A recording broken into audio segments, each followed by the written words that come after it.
बाणी गुरु गुरु है बाणी विच बाणी अमृत सारे।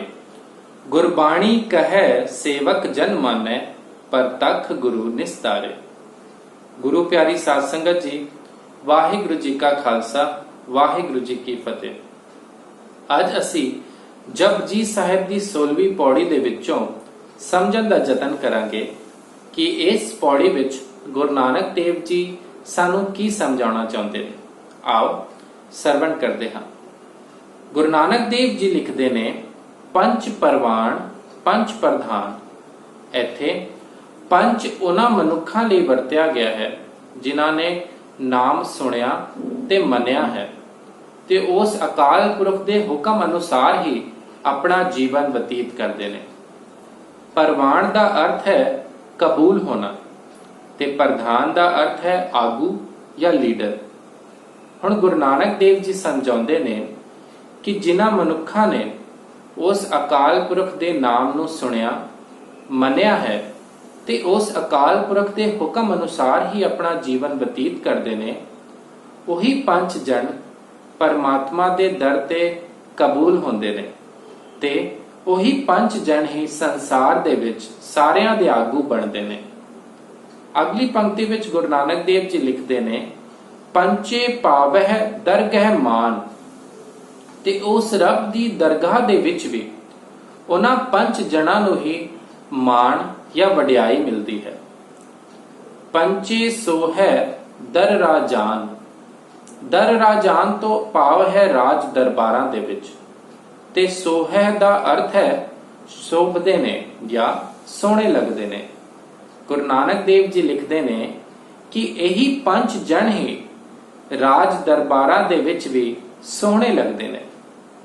अगली पंक्ति दे विच गुरु नानक देव जी लिखते ने, पंचा का गुर एक ध्यान। ते इत्थे गुरु नानक देव जी ने एक गल स्पष्ट की है कि उन्हां पंच जनां दी सुरत दा निशाना केवल ते केवल एक गुरु ही है। पाओ ओ केवल ते केवल एक गुरु नूं ही अपने मन दे विच ध्याउंदे ने। अगली पंक्ति विच गुरु नानक देव जी लिखते ने, जे को कहे करे विचार करते कै करने नाही सुमार। जे कोई मनुख बोल के या विचार करके देख लवे।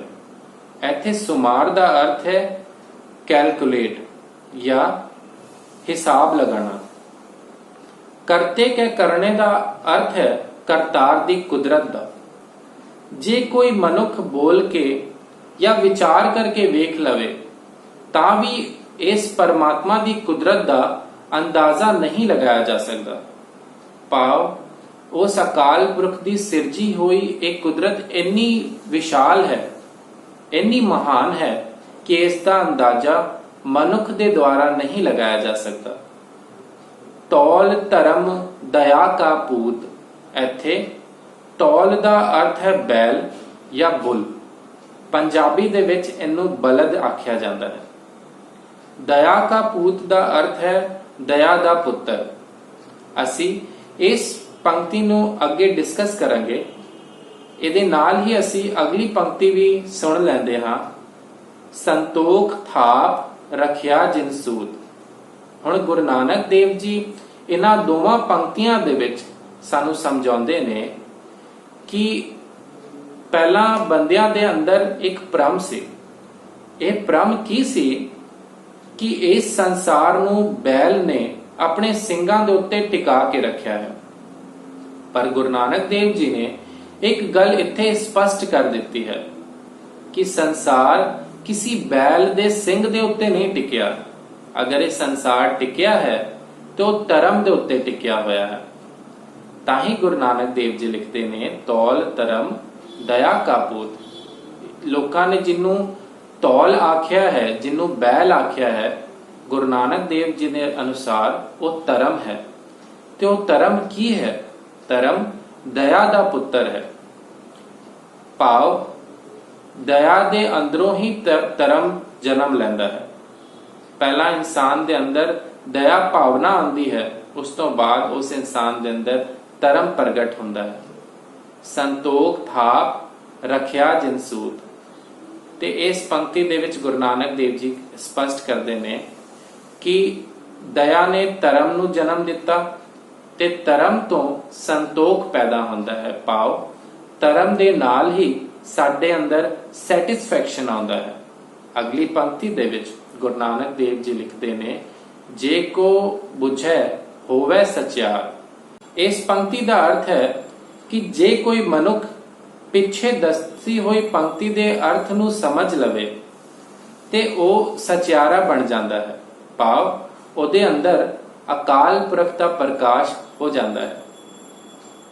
ਅਗਲੀ ਪੰਕਤੀ ਵਿੱਚ ਗੁਰੂ ਨਾਨਕ ਦੇਵ ਜੀ ਲਿਖਦੇ ਨੇ, ਤਵਲੇ ਉੱਪਰ ਕੇਤਾ ਪਾਰ। ਹੁਣ ਅਗਰ ਇਸ ਸੰਸਾਰ ਨੂੰ ਬੈਲ ਨੇ ਆਪਣੇ ਸਿੰਘਾਂ ਦੇ ਉੱਤੇ ਟਿਕਾ ਕੇ ਰੱਖਿਆ ਹੈ ਤੇ ਜ਼ਰਾ ਸੋਚੋ ਕਿ ਉਸ ਬੈਲ ਦੇ ਉੱਤੇ ਕਿੰਨਾ ਕੁ ਭਾਰ ਹੋਏਗਾ। ਧਰਤੀ ਹੋਰ ਪਰੈ ਹੋਰ।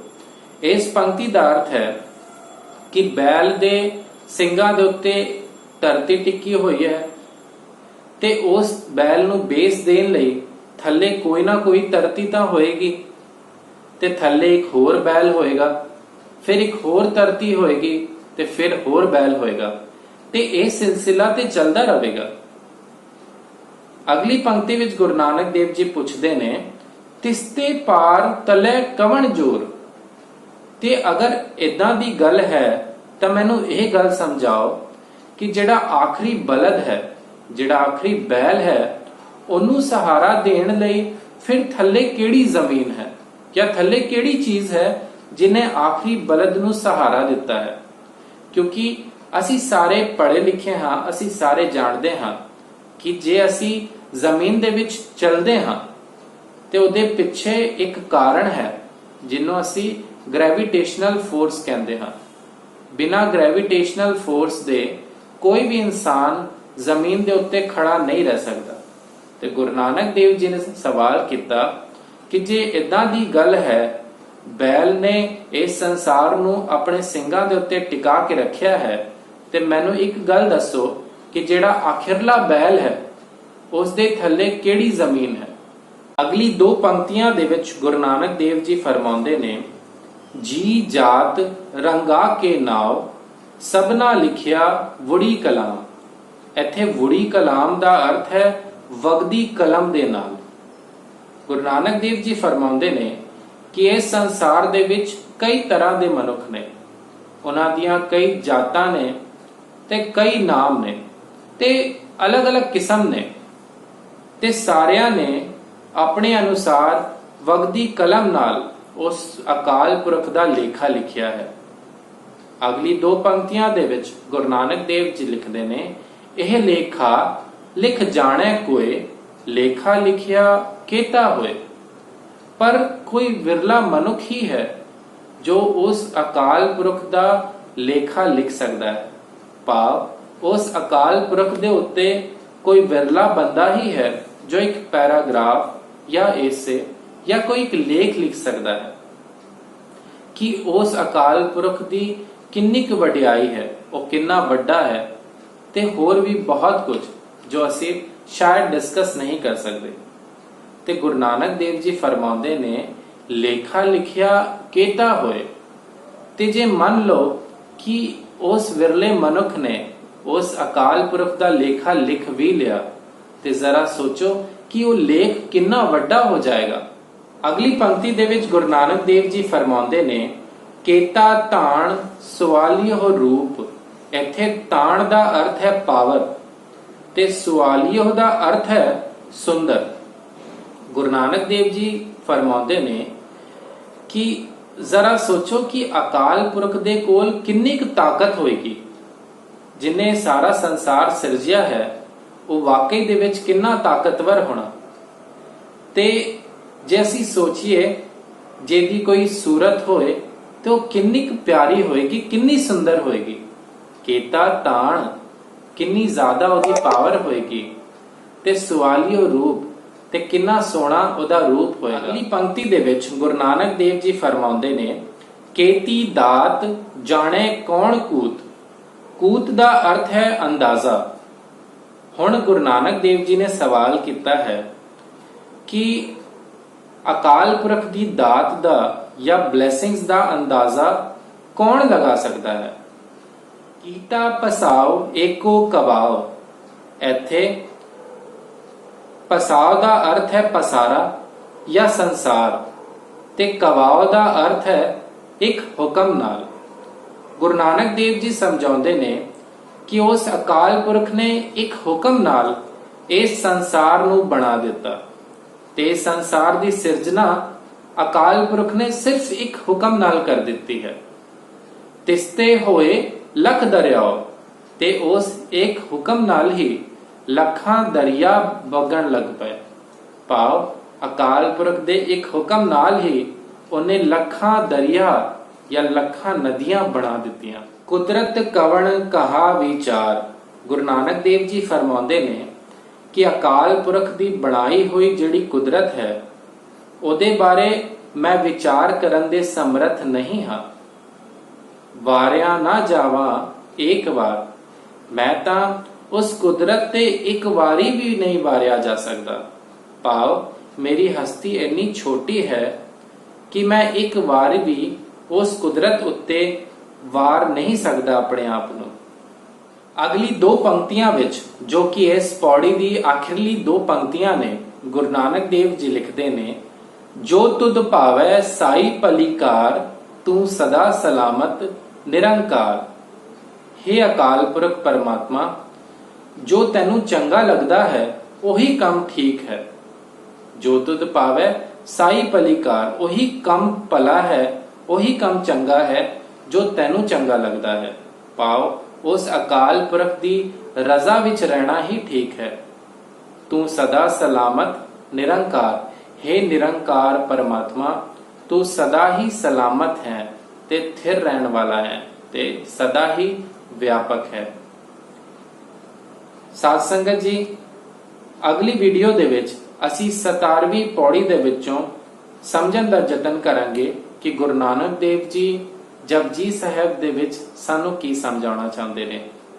ਇਸ ਲਈ ਅਗਲੀ ਵੀਡੀਓ ਨੂੰ ਦੇਖਣਾ ਨਾ ਭੁੱਲਣਾ ਜੀ। ਜੇ ਤੁਹਾਡੇ ਅੰਦਰ ਕੋਈ ਸਵਾਲ ਨੇ ਜਾਂ ਤੁਸੀਂ ਕੋਈ ਸੁਝਾਅ ਦੇਣਾ ਚਾਹੁੰਦੇ ਹੋ ਤੇ ਤੁਸੀਂ ਕਮੈਂਟ ਕਰ ਸਕਦੇ ਹੋ। ਜੇ ਤੁਸੀਂ ਚੈਨਲ ਨੂੰ ਸਬਸਕ੍ਰਾਈਬ ਨਹੀਂ ਕੀਤਾ ਹੈ ਤੇ ਚੈਨਲ ਨੂੰ ਸਬਸਕ੍ਰਾਈਬ ਕਰੋ ਤਾਂ ਜੋ ਆਉਣ ਵਾਲੀ ਵੀਡੀਓ ਦੀ ਅਪਡੇਟ ਤੁਹਾਨੂੰ ਮਿਲ ਸਕੇ। ਭੁੱਲਾਂ ਚੁੱਕਾਂ ਦੀ ਖਿਮਾ, ਬਖਸ਼ੋ ਅਸ਼ੀਸ਼, ਬੁਲਾਓ ਫਤਿਹ। ਆਖੋ ਜੀ ਵਾਹਿਗੁਰੂ ਜੀ ਕਾ ਖਾਲਸਾ, ਵਾਹਿਗੁਰੂ ਜੀ ਕੀ ਫਤਿਹ।